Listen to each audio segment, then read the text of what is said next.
और आपने ये भयानक और विध्वंसक तस्वीरें देखी जो इजराइल के अलग अलग शहरों से आ रही है। हमारे दो सहयोगी अशरफ वानी और प्रणय हमारे साथ जुड़ गए हैं। प्रणय, सबसे पहला सवाल मेरा आपसे था, अब तक ऐसी तस्वीरें हम देखते थे लेबनान से, सीरिया से या ईरान से भी, लेकिन अब ऐसी तस्वीरें खासतौर पर इजराइल से भी सामने आ रही है। क्या कोई चूक हुई है इजराइल से अपनी स्ट्रैटेजीज को लेकर?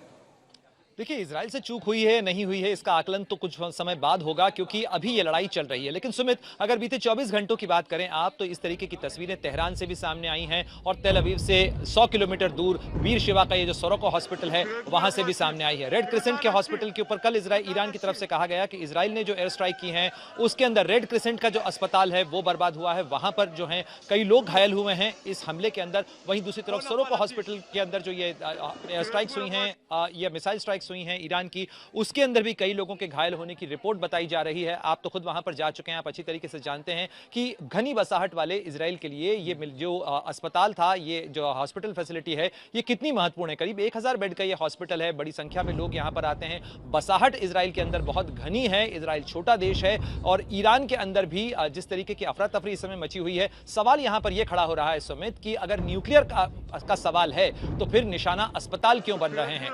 ये दोनों ही तरफ से सवाल इसलिए खड़ा हो रहा है क्योंकि ये इंटेंसिफाई होता चला जा रहा है। ना तो अभी इजराइल रुकता या थमता नजर आ रहा है, ना ही ईरान झुकता हुआ नजर आ रहा है। और इस नाक की लड़ाई के अंदर जो पिस रहे हैं वो आम लोग पिस रहे हैं, क्योंकि अब सिविलियन टारगेट्स जो हैं वो आने लग गए हैं। मिलिट्री टारगेट्स से अब मामला सिविलियन टारगेट्स की तरफ जा रहा है।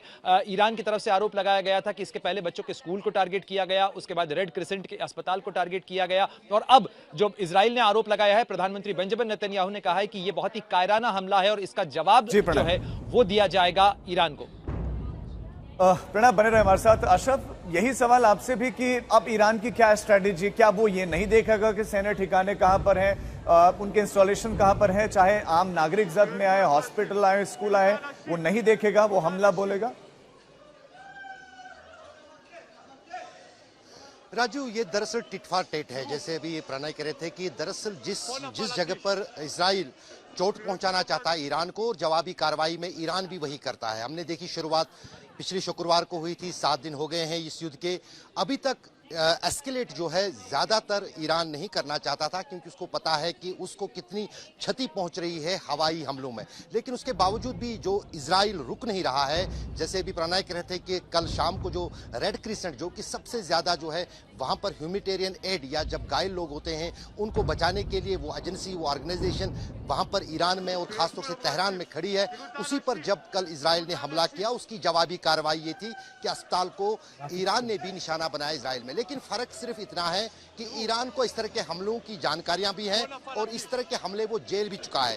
खासतौर से अगर हम ईरान और इराक के 10 साल के युद्ध की बात करें तो काफी तबाही जो है उस युद्ध में मची थी, जब ईरान का साथ तब अमेरिका दे रहा था इराक के खिलाफ। लेकिन अब इजराइल में एक तो आबादी कम है, दूसरा छोटा देश है, वहां पर लोगों के लिए ये नया अनुभव है, नई तकलीफ है। और सबसे बड़ा सवाल अब बेंजामिन नेतन्याहू के लिए ये खड़ा हो रहा है कि जो इजराइल की पूरी बिल्कुल देखिए अशरफ, यही तो बात है, आप जो बिल्कुल बात सही कह रहे हैं कि अब जो तस्वीरें हम लगातार इजराइल से देख रहे हैं वो बहुत ज्यादा विध्वंसक है इजराइल। और देखिए कुछ ऐसी तस्वीरें हम अपने दर्शकों को एक बार फिर से दिखा दें। ये वो अस्पताल है और इसी अस्पताल पर ईरान की तरफ से हमले किए गए हैं। ये वो इलाके हैं जो अब तक ईरान हमले नहीं करता था, लेकिन अब ऐसा लग रहा है कि शायद अब ईरान भी मन बना चुका है कि वो इन सिविलियन टारगेट्स को उसी तरीके से अचीव करेगा जैसे इजराइल लगातार ईरान में कर रहा है। राजीव, बिल्कुल, सालों की नफरत का जो है नफरत है और वो अब नजर भी आने लगी है।